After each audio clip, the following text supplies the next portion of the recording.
এখন আমাদের সম্মুখে আমাদের দুনিয়ার মুনাজ্জাম বক্তব্যের শিক্ষার্থী হাজির হচ্ছে, একটা বক্তব্য পেশ করবে বক্তব্যের গুরুত্ব ও তার প্রয়োজন সম্পর্কে। বক্তব্যের গুরুত্ব ও তার প্রয়োজন আমরা জানি যে এটা এমন একটা শিক্ষা সংস্থা যেখান থেকে বয়সের যে কোনো স্তরের মানুষ, বাচ্চা হোক বা বুড়ো, নৌজওয়ান হোক বা যেই হোক, সকলেই সুন্দরভাবে শিক্ষা লাভ করতে পারে। এই বক্তব্যের প্রয়োজন ও গুরুত্ব সম্পর্কে আমাদের শিক্ষার্থী মাজিদ খান বক্তব্য পেশ করবে।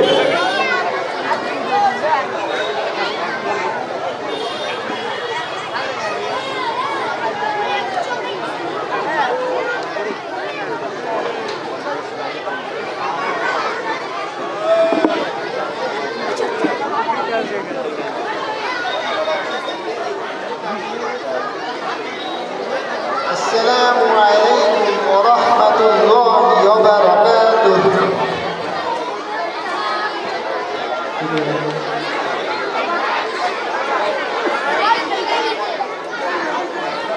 خيركم من تعلم القرآن وعلمه. السلام عليكم ورحمة الله وبركاته. দিনিয়াত মুনাজ্জাম বক্তব্যের পক্ষ থেকে আয়োজিত বাৎসরিক জলসায় মান্যবর জিম্মাদার ভাইরা ও ছাত্রছাত্রীদের উপর জান উৎসর্গকারী শিক্ষক মহাশয় ও সুদক্ষ পরিচালক ও দূর দূরান্ত থেকে আগত মেহমানেরা সকলকে জানাই আন্তরিক সালাম ও শুভেচ্ছা। আজকে আমার বক্তব্যের মূল বিষয় হলো বর্তমান পরিস্থিতিতে বক্তব্যের প্রয়োজন। আমি সর্বপ্রথম আপনাদের সম্মুখে যে হাদিসটি পাঠ করেছি তার সারমর্মের মাধ্যমে আমার বক্তব্যের বিষয়কে ফুটিয়ে তোলার প্রচেষ্টা করব ইনশাআল্লাহ। সম্মানিত সুধী, রাসূল সাল্লাল্লাহু আলাইহি ওয়াসাল্লাম হাদিসের মধ্যে ঘোষণা দিয়েছেন, খায়রুকুম মান তাআল্লামাল কুরআন ওয়া আল্লামা। তোমাদের মধ্যে সেই ব্যক্তি সর্বোত্তম যে নিজে কোরআন শেখে, আর শিক্ষার মাধ্যম হলো বক্তব্য। সুতরাং বক্তব্যটি বালকের মতো উজ্জ্বল, এটা বর্ণনার অবকাশ রাখে না। কারণ যখন বাতিলপন্থী ইসলামকে বিলুপ্ত করার চক্রান্ত করেছে এবং আমাদের বাচ্চাদের দিল থেকে ইসলামকে হরণ করার চেষ্টা করেছে এবং আগামী শিক্ষা পলিসির নামে যে কুশিক্ষা এবং আমাদের আচার ব্যবহারকে অসৎ চরিত্রে পরিণত করার পরিকল্পনা করেছে, এমন এক করুণ পরিস্থিতিতে বক্তব্যের প্রয়োজনীয়তা সম্পর্কে বিস্তারিত আলোকপাত করার অপেক্ষা রাখে না। মহতরম উপস্থিতি, বক্তব্য কেবল কোরআন ও হাদিস শিক্ষা প্রতিষ্ঠান নয়। এখানে শুধু দিনের পাঠ পড়ানো হয় না, বরং এখানে জাতিকে ন্যায় নীতি এবং উত্তম চরিত্রবান শেখানো হয়।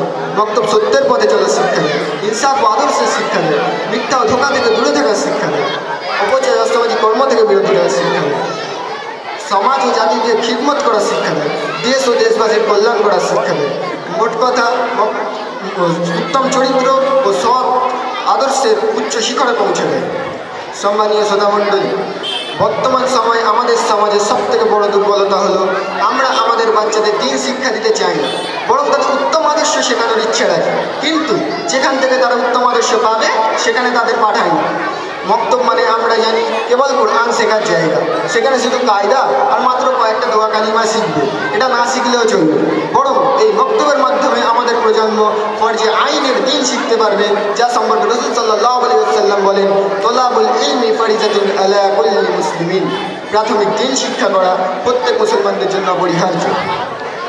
শ্রদ্ধেয় উপস্থিতি, বক্তব্য মানে উত্তম চরিত্রের আধার, বক্তব্য মানে মুমিনদের হারানো সম্পদ ফিরে পাওয়ার মাধ্যম, বক্তব্য মানে ইলমে ওহীর সূত্রপাত, বক্তব্য মানে সুন্নতি জীবন গড়া, বক্তব্য মানে কোরআনের হক আদায় করেছে, বক্তব্য মানে হাদিসের আলোকে নিজের জীবন উজ্জ্বল করা, বক্তব্য মানে সুন্নতি জীবন গড়া, বক্তব্য মানে হক হালাল ও হারামের মধ্যে পার্থক্য জানা, বক্তব্য মানে আল্লাহ ও রসুলের আদেশ অনুযায়ী জীবনযাপন করা, বক্তব্য মানে হক ও বাতিলের মধ্যে পার্থক্য জানা, বক্তব্য মানে আল্লাহ রসুলের আদেশ অনুযায়ী জীবনযাপন করা, বক্তব্য মানে পিতামাতা ও প্রতিবেশীর হককে জানা, বক্তব্য মানে আমানতদার ব্যবসায়ী হওয়া, বক্তব্য মানে সমাজ ও জাতির খিদমত করা, বক্তব্য মানে দেশ ও দেশবাসীর কল্যাণ কামনা করা, বক্তব্য মানে আমানতদার ব্যবসায়ী হওয়া। মোট কথা, বক্তব্যের ঐশ্য শিক্ষার মাধ্যমে আদর্শ মানুষ গড়ার প্রশিক্ষণ দেওয়া হয়। সম্মানীয় শ্রোতামণ্ডলী, বক্তব্য কেবল একটি শিক্ষা প্রতিষ্ঠান নয়, বরং এটি একটি নাম নয়, বরং এটি একটি ইতিহাস ও বিপ্লব। এটি একটি সচেতন মা যে তার সন্তানদের বুকে ধারণ করে এমন এক কোরআন যা সৃষ্টিতে সামনে হয়ে যায় সব কিছুই বিলীন। এটি এমন একটি মা যে তার সন্তানদের অন্তরে দিয়ে দেয় এমন এক মহামানবের আদর্শ যিনি মানুষকে শিখিয়েছিলেন ভ্রাতৃত্বের পাঠ, যে তার সন্তানদের জন্য সুগম করে এমন এক রাস্তা যার প্রতীক হয়ে সে চলে যেতে যেতে পারে জান্নাতে। যে তার এটি এমন একটি মা যে তার সন্তানদেরকে শিখায় পিতামাতার হক, যার দ্বারা সে তার বৃদ্ধ পিতামায়ের খিদমত করে জিতে নিতে পারে নিজের জন্য জান্নাত। বিশ্ব জাহালিম নবী বলেছেন, আল জান্নাতু তাহতা আকদামিল উম্মাহাত, জান্নাত মায়ের পায়ের নিচে। সম্মানীয় হাজিরিন, এই মক্তব প্রতিষ্ঠার জন্য আমাদের বুজুর্গগণ অনেক কুরবানি দিয়েছেন। এই প্রসঙ্গে হযরত আলী মিয়া নাদভী রহমতুল্লাহ আলাইহি বলেন, যদি আমাদের আগামী প্রজন্মের ঈমানকে বাঁচাতে হয় তাহলে আমাদের প্রয়োজনে একবেলা খেয়ে আর একবেলা না খেয়ে আমাদের বাচ্চাদের দ্বীন শিক্ষার জন্য মক্তবে পাঠাতে হবে। আসুন আমরা সকলে প্রতিজ্ঞা করি, আমরা যে অবস্থাতেই থাকি না কেন আমরা আমাদের বাচ্চাদের দ্বীন শিক্ষার জন্য মক্তব মাদ্রাসায় পাঠাবো ইনশাআল্লাহ। এই সামান্য কথা দ্বারা আমি আমার বক্তব্য এখানে শেষ করছি। ওয়া আলাইনা ইল্লাল বালাগ। আসসালামু আলাইকুম ওয়া রাহমাতুল্লাহি ওয়া বারাকাতুহু। ওয়ালাইকুম আসসালাম ওয়া রাহমাতুল্লাহি ওয়া বারাকাতুহু।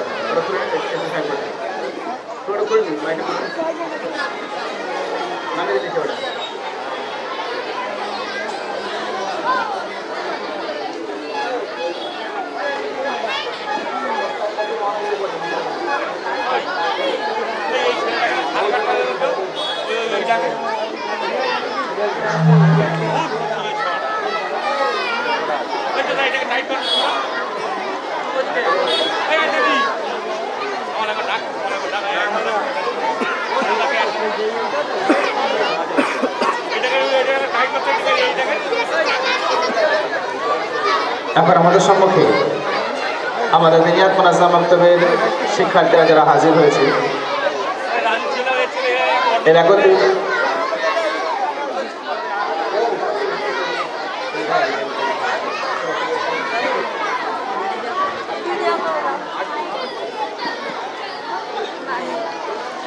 একত্রিত একটি গজল পেশ করবে।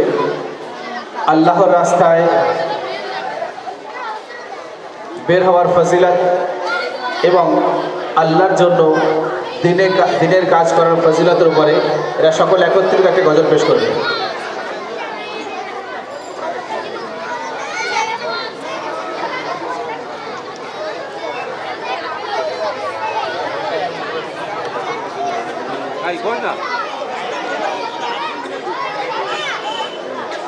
আসসালামু আলাইকুম ওয়া রাহমাতুল্লাহি ওয়া বারাকাতুহু।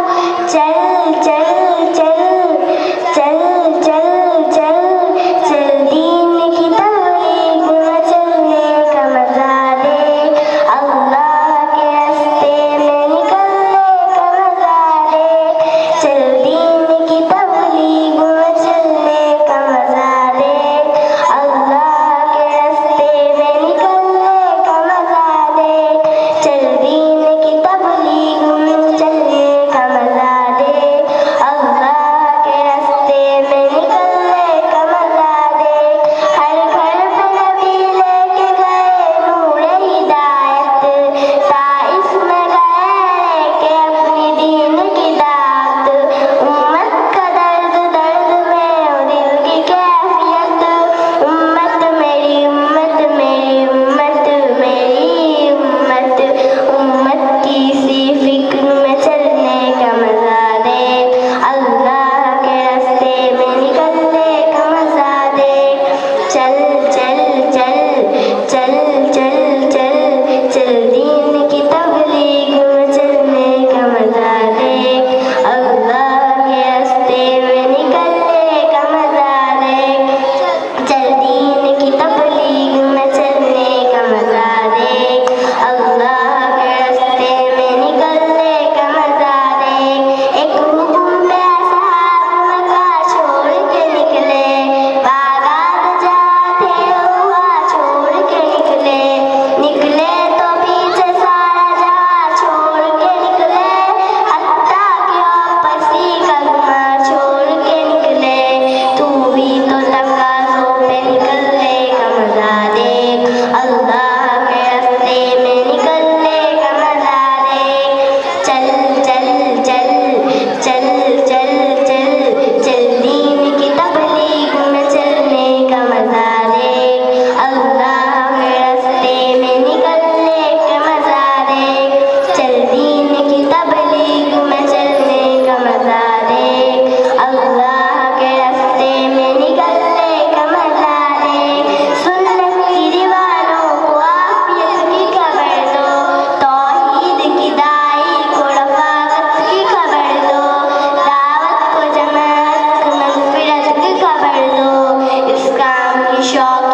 चलने का मजा दे